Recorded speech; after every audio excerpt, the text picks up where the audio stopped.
Ultramarines.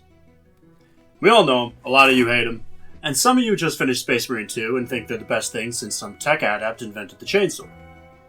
The legacy of the 13th Legion has been a bumpy one, going from the franchise's poster boys to its punching bag, and thanks to the gigantic brass balls of one Demetrian Titus and Malum Cato, my goat, they're back to being pretty cool in the eyes of the community. That's all to say, this video isn't about them. As incredible as recent stories have been, the Ultramarines themselves are still quite a bit dull in terms of looks. You can only be on the box art of every Space Marine unit for so long before people get sick of looking at you. So today, I'm going to be kitbashing 3 Marines belonging to the Successor chapters of our favorite Blue Boys.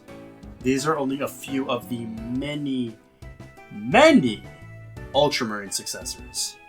So if you'd like me to revisit this idea with another batch of chapters, leave a comment with what chapters I should include.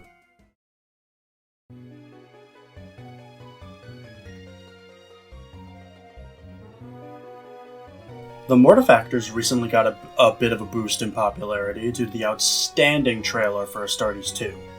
In it, we can see the absolutely brutal way that they conduct warfare, up close and splattered in the blood of their enemies. This viciousness comes from their home planet, Posel, a night world from which the Mortifactors drew their recruits. Customs of the tribespeople on Posel have greatly influenced the culture of the Mortifactors, including eating the flesh and drinking the blood of their enemies. The most iconic aspect of the chapter is just as morbid as everything else about them, that being the skulls that the Marines decorate their armor with. The skull of a Marine's first kill becomes incorporated into their helmet, with that Marine going from being referred to as a faceless to becoming a fully recognized member of the chapter. My idea with this Marine is to depict a Reaver, the skull-faced shock troops of the Primaris Marines, at rest after battle. So, to start, I'm going to take this incredibly fucked up infiltrator body from when I was trying to make Raptors infiltrators and decided my list did not need as many infiltrators as it built. And very poorly stripped it. But for our purposes of taking, just random bits and creating something new out of them, it'll work for our purposes. The left leg, I'm going to try and put at a different angle. This guy's originally in a sort of crouching position, but angling the left leg, I think, could give us a more interesting sitting pose to go on that stump that I glued down earlier. My apparent allergy for patience made it so that this precarious build was constantly kind of falling apart in my hands as bits went everywhere, and because I was trying to keep working while the glue was still bonding. But we took some super glue and put it onto the stump and his butt, and that stump is actually from Epic Basing. They make really great 3D printed basing bits. Taking this Tau helmet that my buddy gave me, I'm going to put it under his foot, make it so that you'll see later we're going to take a Tau skull just to give it a sort of story element of him having just taken the skull out of the helmet, discarded the helmet, and then he'll be working on the skull. Putting on the chest now, it's got the Infiltrator skull rather than the Reaver skull, but given that the arms are going to be over his chest, it doesn't really make much of a difference. His right breast is very messed up just because I had to take off a pouch of grenades with my knife to make room for the arms.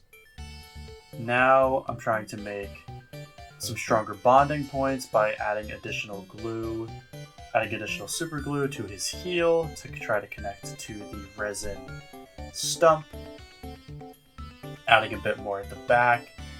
This ends up not working too well, but I mean, just because I, again, failed to be patient and kept messing with it while it was still trying. The next step will be to give him his skull to work on. So, I took the left arm from a tactical marine kit, which is meant to be holding the foregrip of a bolt gun, and after dropping yet another bit on the floor, gave him the Tau skull from the old Citadel Skulls kit. I really need to get my hands on that new Battlefield Trophies kit. It looks so good. Anyway, after posing the arm properly, holding it up so that he's inspecting it more closely, we're going to move on to placing on his mask. Now, this head bit from the Reavers kit, one of my favorite kits of all time. I like this one in particular because of the scarring that you'll see better in the painting section, but the scarring lends a more grizzled look to him. I have no idea where I got this backpack, but it's from the Reaver Lieutenant. I've never bought that kit, but I figure it'd work here quite well. Next, we're going to move on to the right arm, which is going to be the one holding his carving knife. I tried to dry fit it, but the pose didn't work too well, so I got a glob of green stuff, trying to work it down with my silicone tools and cut it down to size just to get it exactly where I need it. If I could remember to keep the goddamn model in frame, that would be great. Still a skill that I have yet to master. Next up, I wanted to give him a few accessories, so we're going to start by giving him somewhere to put that carving knife. Taking one of these knives meant for the hips in the Assault Intercessor kit, I cut off first the pouch, then the hilt of the blade, and then the tab meant to attach to the belt, filed down the cut point, and I'm planning on placing it on the shoulder. I just love putting shoulder knives on my Marines. I saw Emil with the coolest design ever in Halo Reach when I was 7, and have not stopped putting knives on shoulders since then. I do it on my guardsmen, I do it on my Marines. I will not stop putting knives on shoulders. Next step is going to be to give him a pistol here, just to cover up that kind of damaged area. Plus, Reavers have heavy bolt pistols, so put one on here right there. The next accessories I want to add to this Mortifactor is more skulls, because what is a Mortifactor without yet more skulls? Gonna take this jawless orc skull, again from the Citadel Skulls kit, and place it onto the backpack. Next, after dropping it again, a jawless human skull, and place it at the opposite angle on the backpack, just to sort of add some more visual interest rather than just having them face straight forward. Got a pretty good look at them, and then now I'm going to be stealing a technique from Eons of Battle, using sewing pins. After drilling into these skulls, filling the holes with super glue, and then placing sewing pins to act as nails, keeping the skulls pinned down to the backpack. I feel like this adds a lot more visual interest rather than just having them sort of sitting on top of the backpack with no real explanation as to how they're staying there. But with that, I think the build is complete and we can get on to painting. After priming the model black, we're going to go ahead and start off the bone-colored armor by layering Rakarth flesh on the shins, calves, knees, groin plate, forearms, biceps, faceplate, back and chest, top of the power pack, and any skulls across the model.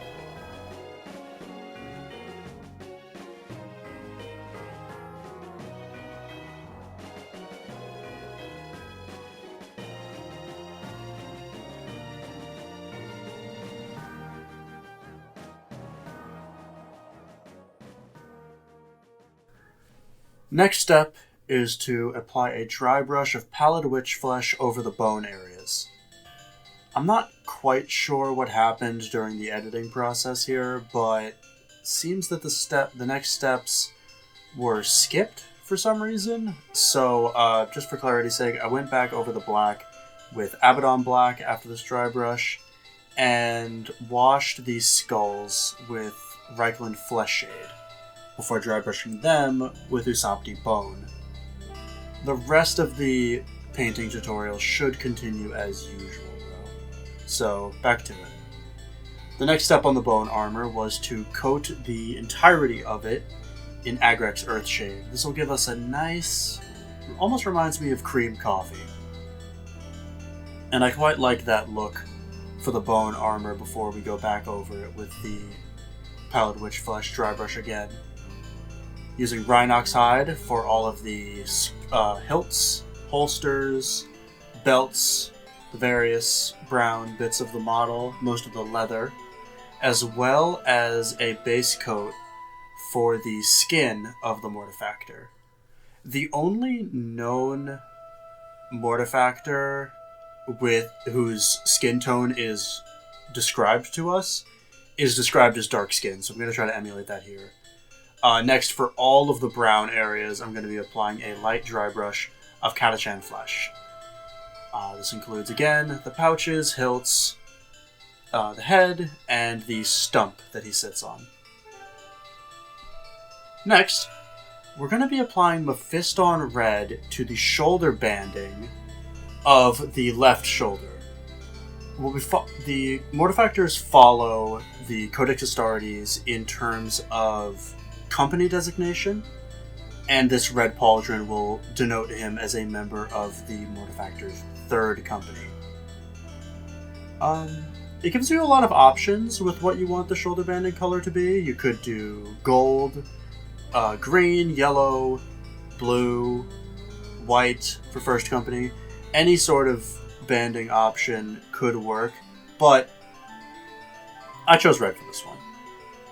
The aforementioned buddy that lent me the Tau helmet, I'll actually be painting it up in her scheme, which is red armor with golden fabric that I'll be painting in later.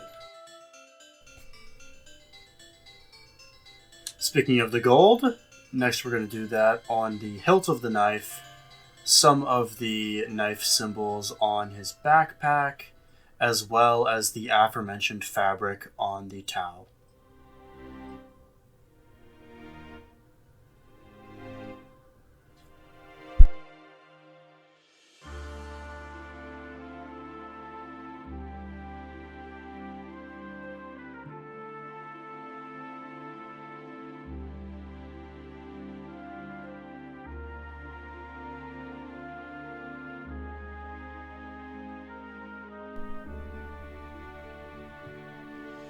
Continuing with the metallics, lead belcher on the Reaver's helmet, the nails on the skulls, the knife, of course, as well as parts of the backpack.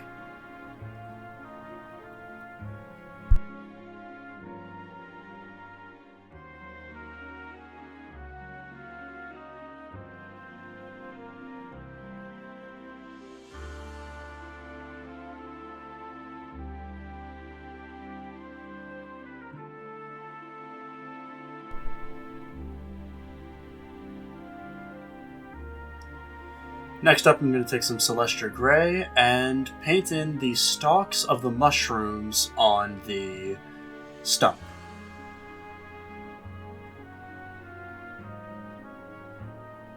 After that, back to Mephiston Red to paint in the mushroom caps.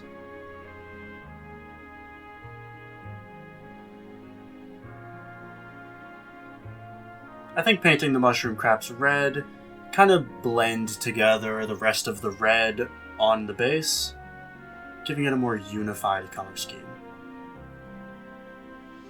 That way, once the base is finished, the Tau helmet doesn't stick out like a sore thumb and is rather a cohesive part of the base's color scheme.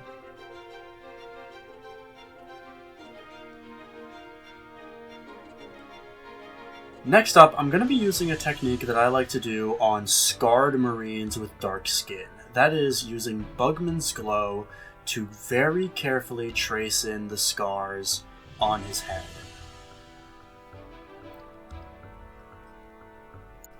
Next, I'm going to be layering a little bit of the fang on top of the shred of skin I green stuffed on top of the Tau skull that the Reaver's currently carving off.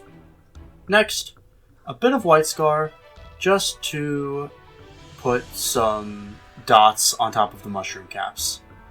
I figured it'd look a little boring if they were just red, so I wanted to add these little polka dots just to spice them up a little bit.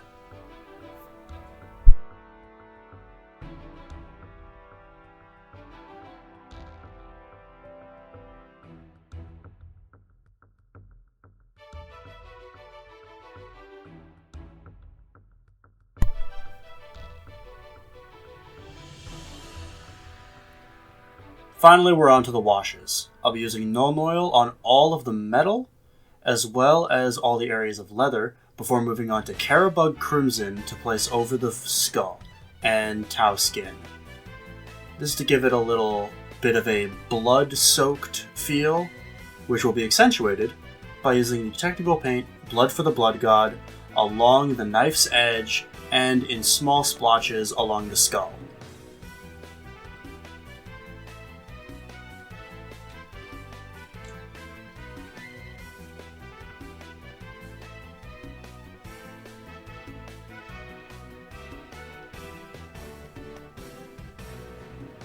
With our Reaver suitably bloodied, I believe that will do us for the Mortifactors.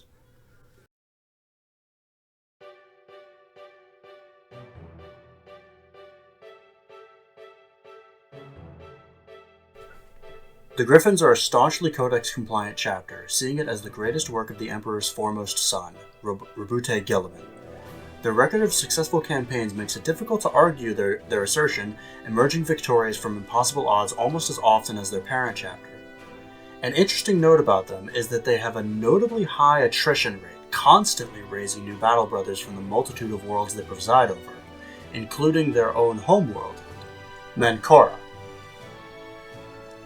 To do so without breaching the 1,000 Marine limit on Codex chapters means that they must be losing just as many men on campaign as they gain in recruitment. Along with that, they hold their oaths with great reverence, often inscribing it on their armor as a reminder of their duties. The Howling Griffons also have the rare capability of producing their own war gear, with their section in one of the Imperial Armor Compendiums covering the Badab War, claiming that they were able to produce the most Mark 8 errant armor of any chapter within the conflict, the Mark 8 errant armor being the pinnacle of Space Marine armor technology at the time. The Howling Griffons, having most of their lore come from pre-Ultima founding, pre-Primaris Marine, gave me the idea to try and be more in-depth when it came to converting a Primaris Marine into a Firstborn. To that end, I'm going to be snipping away at the front chest plate of this Primaris Intercessor in an attempt to replace it with an older armor mark. In the background of this shot, you'll see a Mark 7 plate, which I realized halfway through putting that on that it's the same symbol as the Primaris plate, so what's really the point of doing that? So that was eventually replaced with a Mark 4, I want to say, plate to get it fit on properly, because the chest plates are way too small to fit on the Primaris torsos usually. I mixed up some green stuff to act as some filler for the plates. To give the green stuff a place to bond to, I'm going to be placing some Tamiya plastic cement along the back plate, and basically just sort of spreading it in there as best I can. Smushing the front plate onto the green stuff, then began the arduous task of smoothing the green stuff and positioning the chest plate so that it actually looked coherent. This is the part of the process that I'm really having trouble getting down, as quite honestly, these chest plates were not meant to go onto these back plates. They were not meant to go together, and they don't look very good without extensive modeling and resculpting. So I'm doing the best with my limited sculpting skill set, and we'll be adding some bits later in the kit bash to sort of compensate for this. The next step in making this look more like Mark 7 than Mark 10 was to get rid of these ridges on the knees unique to Mark 10. I do this with most of my Primaris to Firstborn kit bashes. It's a pretty simple task. Basically, just take my clippers, grab the edge of the knee plate, and just sort of tear it away. This results in me needing to repair the knees every now and again, but it's a relatively simple fix. As mentioned earlier, I was going to take some bits to cover up some of the more egregious areas of green stuff failure. So the first of which being this loincloth. Now, the hips of Primaris Marines are significantly wider than that of Firstborn Marines, and as this was a Firstborn bit, I had to use a little bit of brute strength to just sort of widen it. After some careful positioning and a dab of glue, it eventually went on relatively well. This is another reason I had to cut off the tabs on the knee plates, as leaving them there would have gotten far too in the way of the loincloth for it to fit. Next, the weapons.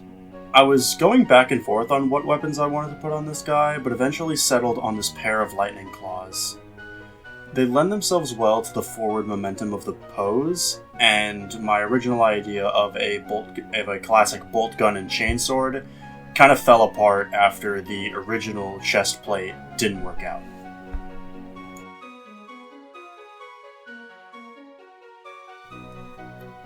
The next step is to pick out a helmet and shoulder pads for the lightning claws.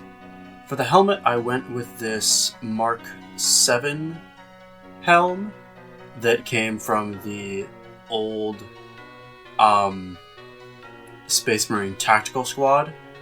Just a classic Mark 7 with some studs across the brow for some added visual interest.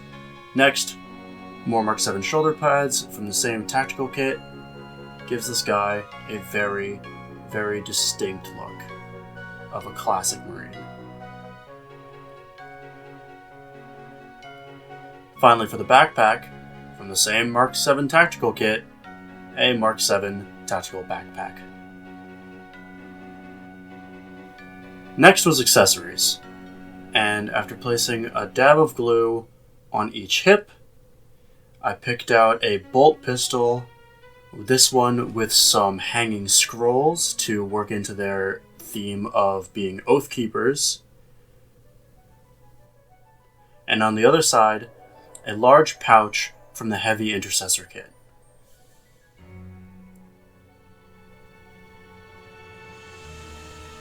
With the accessories in place, I believe that's a good place to call the build and to move on to the painting section.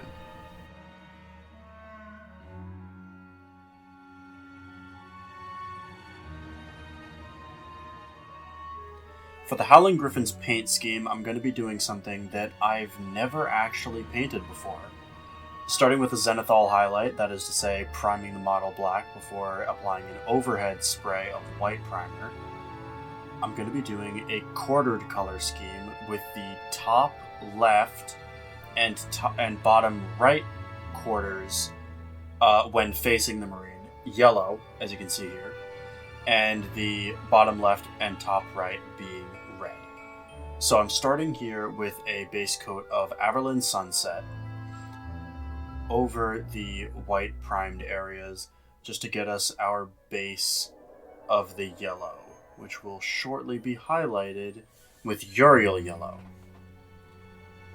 Now, I actually kind of messed up here. I should have started with the red, because if I edge highlight yellow, if I accidentally overshoot with the yellow edge highlighting onto the red areas, that's a pretty easy fix. If later, and this does happen, if I accidentally take the red highlights and go into the yellow area, that's a bit tougher to fix. But we'll cross that bridge when we get to it. Next, I'm going to be base coating the, like I said, top right and bottom left quarters of the Marine with corn red. Being very careful not to get any of the red into the yellow areas, as it's going to be very hard to fix. Unless you're smarter than me and you're doing the red first. Once we finish up our base coats of corn red, we're going to move on to dry brushing with Mephiston red. It was a little bit hard to see just because of the lighting setup that I have, the impact that a dry brush can have on color, but I think it's clear to see, dry brushing this Mephiston red over corn red, just how much it can make the colors pop. Moving into details, I'm going to be starting by doing the undersuit, some of the cabling on the lightning claws, and the pouches, all in Abaddon black. Now this, if you don't have a small enough brush like me, this is going to require some cleanup later, so just be mindful of that as you're going over the areas that need black that border on the yellow. There's no problem in messing up a little bit, but because you can always go back and fix things up. Moving on to the metallics, we're going to start with lead belcher on all of the areas that require it, such as the grill of the faceplate, some of the studs along the helmet, the claws themselves, and the grip of the pistol. Our second metallic is going to be Retributor Gold. We're going to go in on all of the skulls dotted along the model, all the ornamental skulls, the casing of this scroll holder attached to his holster, as well as that wreath skull atop the tabard.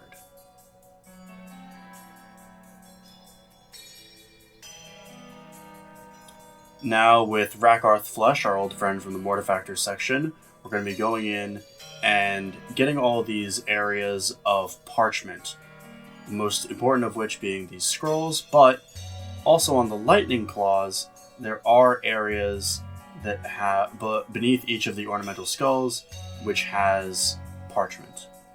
All of these areas of parchment are eventually going to get a transfer of text, which will symbolize the Howling Griffons' devotion to their oaths. Also getting hit with Rakarth Flesh is the tabard. Looks a little flat now, but we're going to come back, give it a wash, and some highlights to really make it pop later. Now for a step that I've been waiting all video to show you guys how to do, but didn't have a chance with the Mortifactor, eye lenses. The Howling Griffons have green eye lenses, so I'm going to start with a very dark green, Caliban green, in each of the lenses. You should use a smaller brush than I'm using, but because my dorms school kicked me out of my dorms for spring break, I only really had time to grab one brush before I had to leave. So, use a smaller brush than I am, and you won't have to do as much cleanup like I am. I'm now using Moot Green to highlight the eyes. Because Moot Green, because I watered it down, it's not going to completely overpower the Caliban Green and will instead have a bit of opacity once it dries. As you can see, I'm just going back in for a little bit of cleanup before the final step, which is going to be adding white dots in the eye lenses to act as reflections. Just like that, it already looks a little cooler. Next, I'm going to be taking Nuln Oil and putting it all over the silver metallics as well as the areas of black, just to give it all some more depth. That's then going to be followed by Agrek's Earthshade, which will go on all of the areas of cloth and parchment, as well as any bits of gold.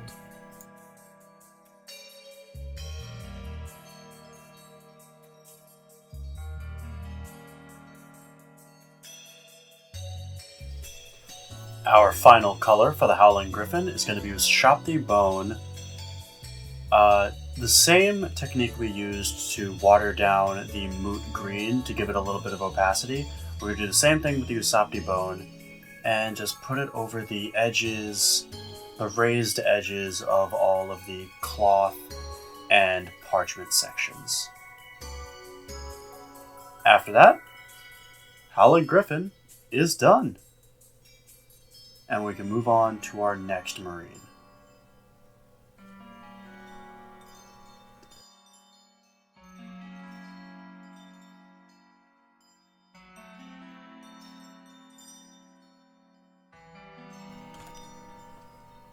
Our final chapter is the Doom Legion, whose lore is closely tied to the Abyssal Crusade.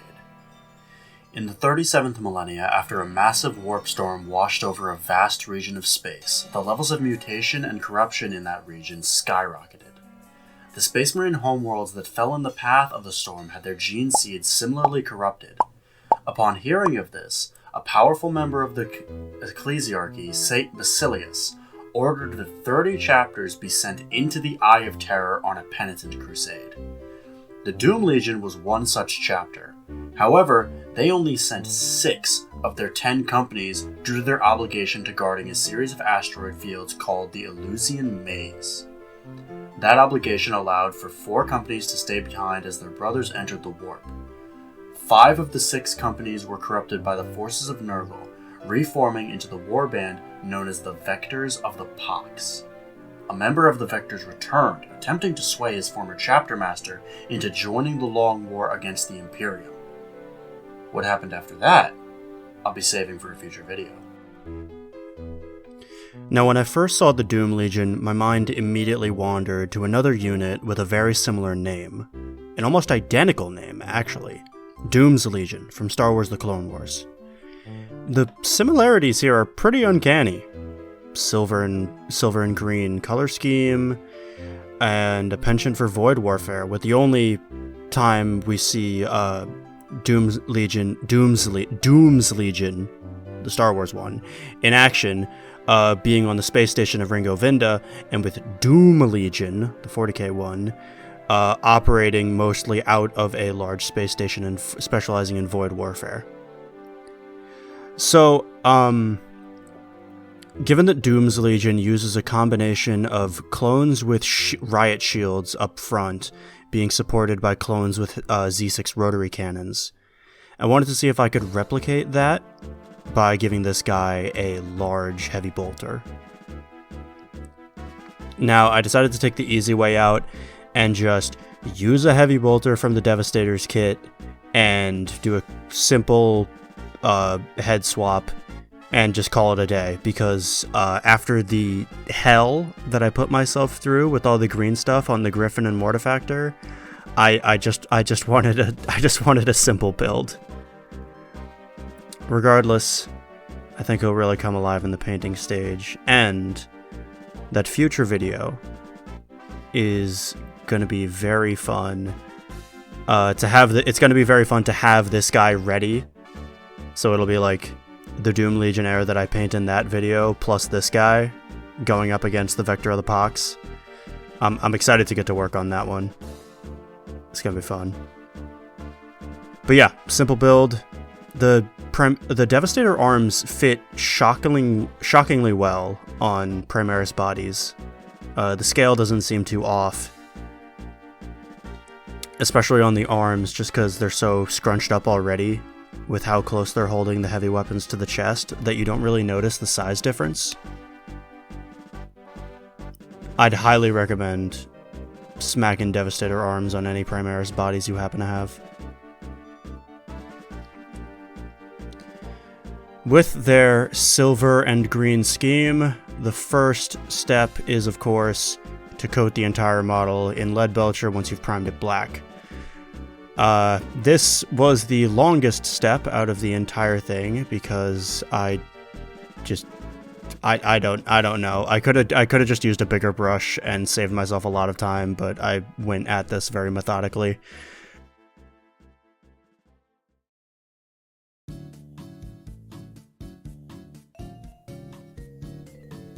Next up, I'm going to be cleaning up the areas of black with Abaddon Black. Going in on these wires, the inner parts of the shoulders, the gun casing, basically anywhere that I went over something that should be black with lead belcher, just got another hit of black. I really should just be more careful when I do my base coating so that I can avoid this whole cleanup step. It just gets kind of tedious when you have to do it every time. But I mean, I think everybody's gonna notice that one of my weaknesses as a painter is that I am not very patient. I want everything to get done as soon as humanly possible. I think my painting style kind of reflects that. It's very scratchy, kind of messy. But I've done what I can to make that work for me.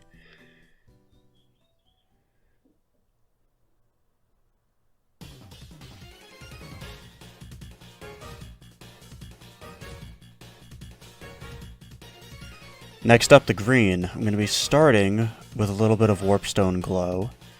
This goes on the shoulder trim, the Imperialis on the chest, as well as any decorative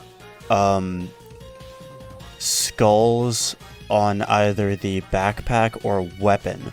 That's something that usually is gold on most other or metallic in some shape or form on most other chapters, but the reference images for the Doom Legion shows them as gold. It's pretty not gold, green. It's pretty interesting. Next up, we're going to go with Mephiston Red just to get the little wax purity seal, as well as some of the wires on the backpack. Short and simple. Yeah, you can see my lack of patience by me dropping the goddamn model again. Give me a tally of how many times I dropped something in this video in the comments. Next up, gonna sharpen up that silver color with dry brush of Stormhost Silver. Hey, there I go again. Jesus Christ. Anyway, I should have done this before painting the black, green, and red. So I'm gonna save us both a bunch of time and just skip over all the cleanup I had to do after that. Next up, Nuln Oil over everything. Get us some shading in pretty much all areas. I abuse Nuln Oil quite frequently of just, hey, my painting looks like shit. Dunk the entire model in Nuln. And you know what? I'm not ashamed of that.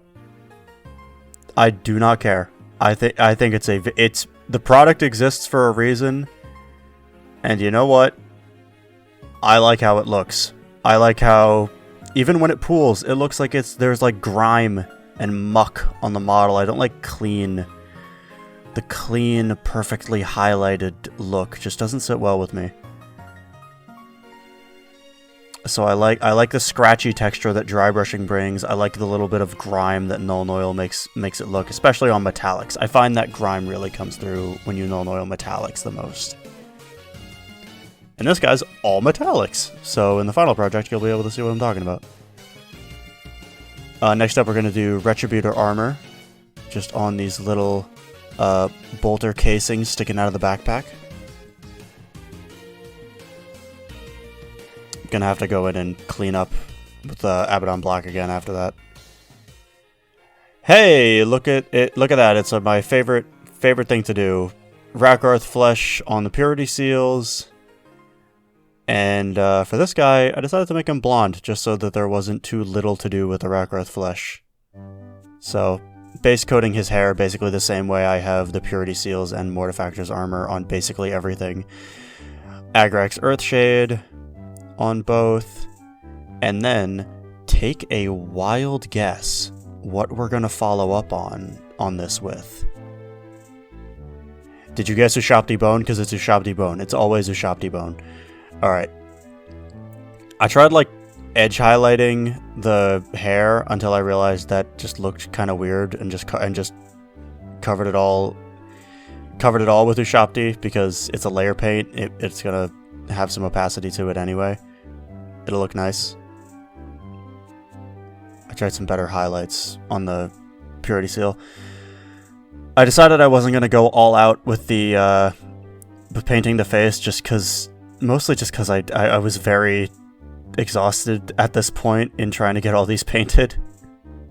So I just went with a simple Bugman's Glow for the base of the flesh.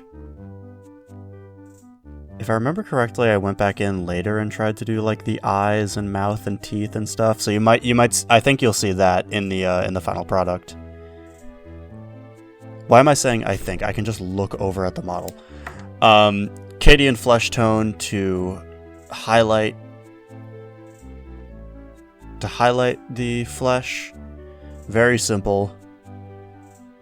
Painting flesh is not as hard as some people make it out to be. Painting flesh well is quite difficult. I think when I really nail a face, it's really noticeable. With a final shade of Reikland Flesh Shade, I think that'll call it for the Doom Legionnaire's paint. If there is one thing that needs to be said about all three of these models, it's that I need to slow down. There's areas on all three of them that I think could have been done better if I just took my time and slowed down, thinned my paints more, thought about what I was going to do before I did it. Despite all that, I'm proud of all three of them, and for a first foray into this type of content, I'm quite proud of how they ended up. So, if you watched this far into the video, thank you, and I'll see you again next time.